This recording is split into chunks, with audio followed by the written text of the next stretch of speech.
Mm. Fucking let's go, baby. Stay with me. Alright, I think we're on now. I think we're good. Yo.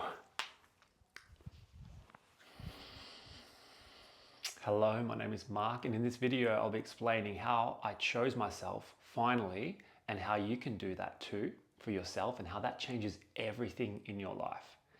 And when I talk about choosing myself, I talk about asking myself the question, what do I want?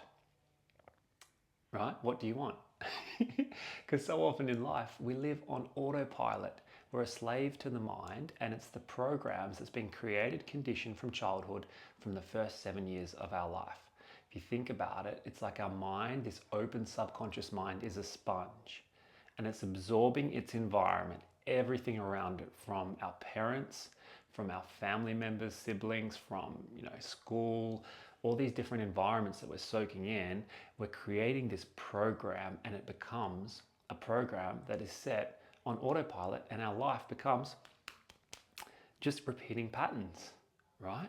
But actually having the space to ask yourself, what do I want, can shift everything for you. So I'm inviting you in this video today for you to ask yourself that question and really go deep with it, right? Because it's very easy to compare to what other people want and then choose what other people are doing. And I know that from experience in my life. A lot of my experiences until I was about 33 were all on the back of other people's thoughts, what they were doing, whether it was jobs that I was doing, whether it was relationships, certain people that I was attracting into my life.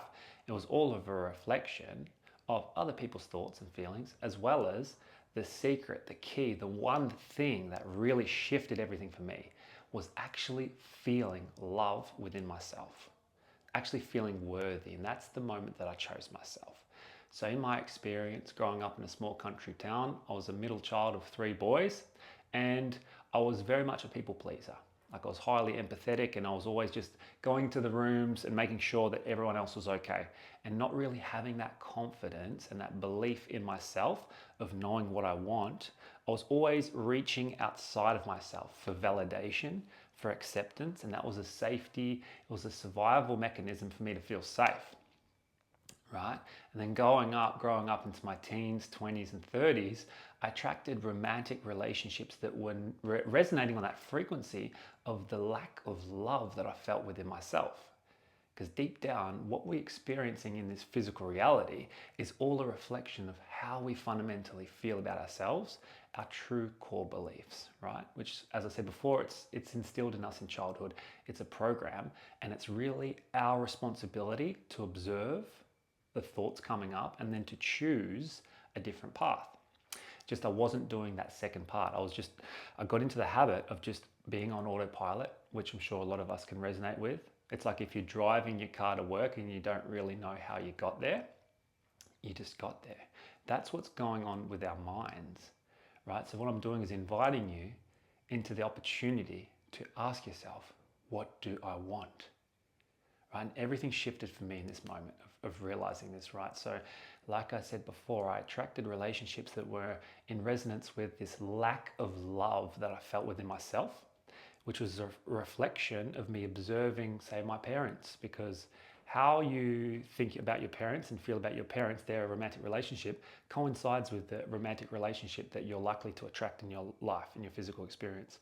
And it doesn't really matter what your parents are like, it just matters how you feel they are like. It matters how you feel on a fundamental, deep level within yourself, how they are and how they think, feel, and act is responsive of your programming, of your software that you've created. So just observing yourself and realizing, for me, it was like I fell into these people pleasing habits, which then attracted, people that were quite toxic for me, people that had their best interests at heart, and they would just go out with me and then dump me, a couple of girls. And then it wasn't recently my ex-wife, I was in this relationship where I was very much a people pleaser. I was just tiptoeing around, making sure everything's okay. We had three beautiful girls, and there was a couple of key moments where I realized that this is not right for me, and now I want to choose what is right for me. So the first key moment that I realized this was through meditation. And it was a moment in 2021 around August where my ex-wife at the time, she was expressing to me that she wanted to do an open relationship. And for me, that was against my core values and beliefs. I'm not saying it's not for everyone. I'm just saying for me, I believe that that's not going to work. Right, but I was in that state where I was a people pleaser, and I allowed that to happen. I allowed it to happen. And there was a moment in August where my ex-wife, now she's my wife back then, she came to me and she was telling me a story in the lounge room about how she was with a friend from work and she was at the beach, and then she just kissed him on the beach. And as soon as she told me that story, I felt it deep in my body, just this pain, just this deep sense of pain. I'm like, what is that? Like a thud in my chest. And I just said, you're gonna have to excuse me. I just need to go and sit with this. And at that stage, I was very much into the self-development and just getting into meditation, like spending time in stillness, which I can recommend highly for anyone who's never done that before. It's a beautiful opportunity for you to witness all the programming and to then begin to choose. Because how can you choose if you don't know what you've already been experiencing? How can you choose if you don't know what to choose?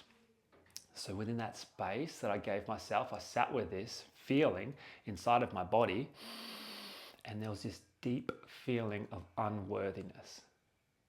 This feeling came up, arise, and the thought was, I'm not worthy. I'm not worthy of love. I'm not enough. Right, and just letting that sit within my being and witnessing that, and then seeing like, oh shit, this is my programming. This is how I've been moving, through every part of my life. And there's a deep fundamental core belief inside of me of like, I'm not enough. So what do you think is going to reflect outwards when that is your fundamental belief? And this relates also to money, relates to relationships, relates to lack of self-worth of the jobs that you do, the people that you tolerate in your life, friendships and romantic, relates to every fundamental, thing in your life. It all comes back to the core belief of, I am enough, I'm worthy of love, and I deserve to be loved, right? So that was the first real key moment that awareness came to me. But at that stage, a couple of weeks later, we found out we were pregnant with our third daughter. And so that sort of just went away for a couple of years into 2024. And that's when my ex-wife said to me that she had suppressed these desires and they'd come back, that they were always there of wanting an open relationship. And again, I talked about in my experience that an open relationship, you're looking for something outside of yourself to give you this feeling, right? And that's my belief, is like you're looking for something external of yourself.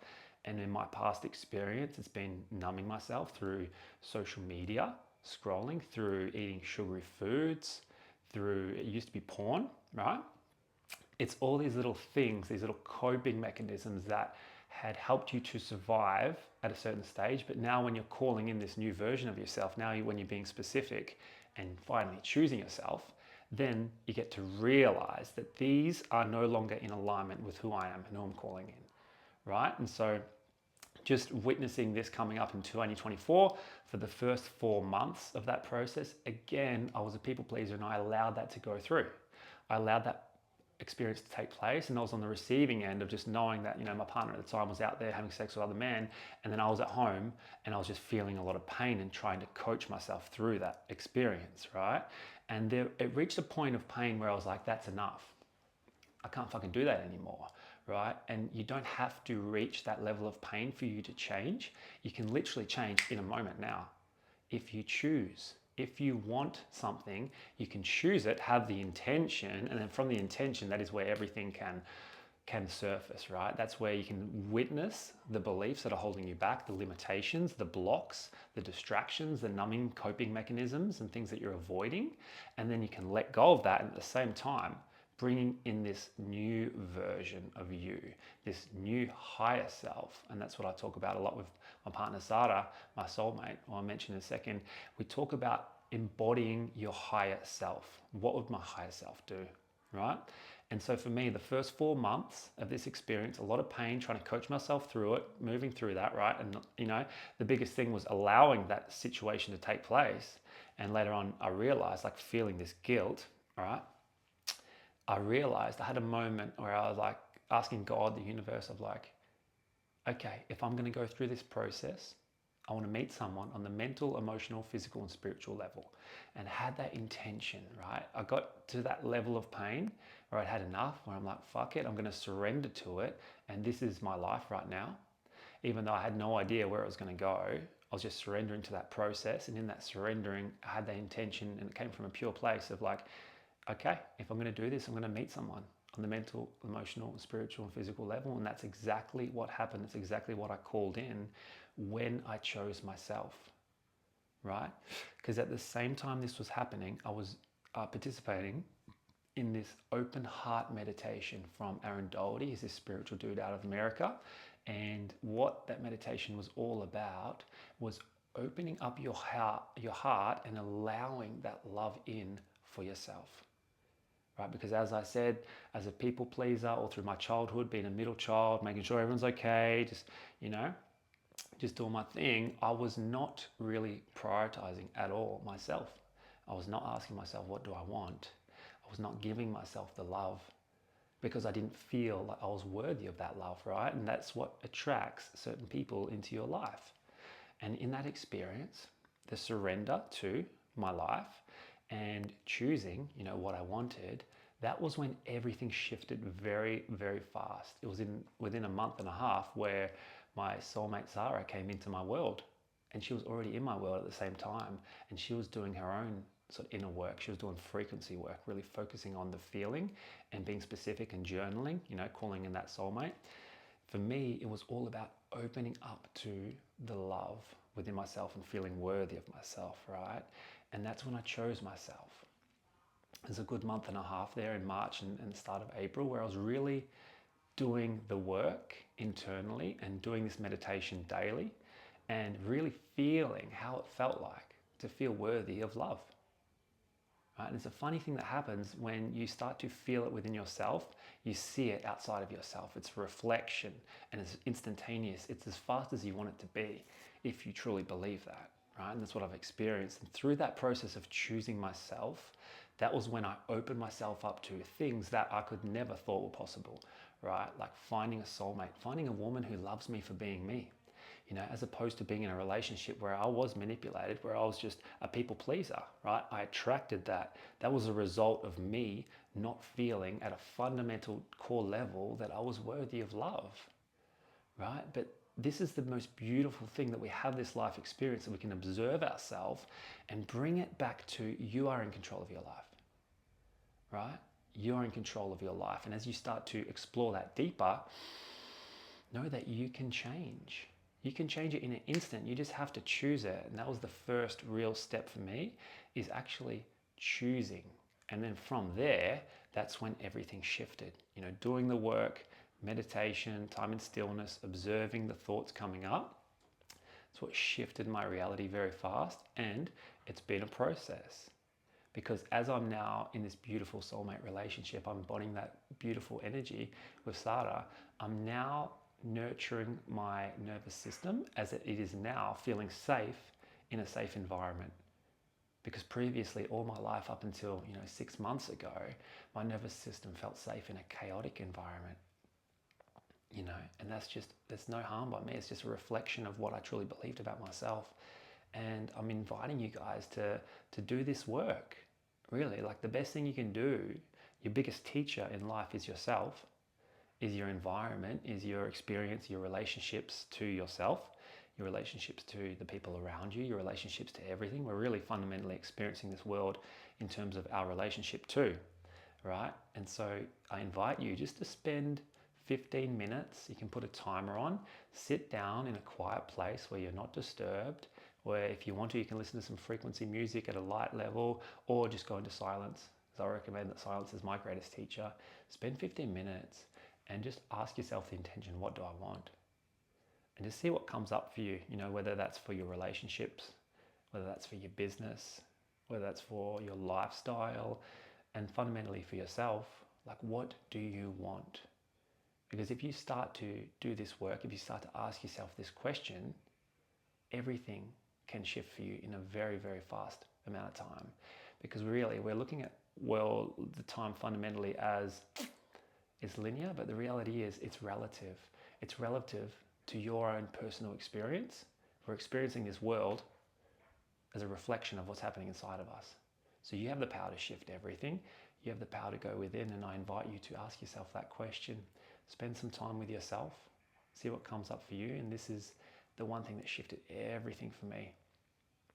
Ask myself, what do I want? What does life want for me? And that's when everything shifted. So much love to you. Have yourself a beautiful day. And if you like these sort of videos, please feel free to subscribe. I'm going to be coming out with a lot more helpful content for you to observe yourself, change your life, shift your vibration, lift your frequency up, and choose yourself in this lifetime, because this lifetime is a beautiful opportunity for you to choose. Much love. See you on the next one. Bye-bye.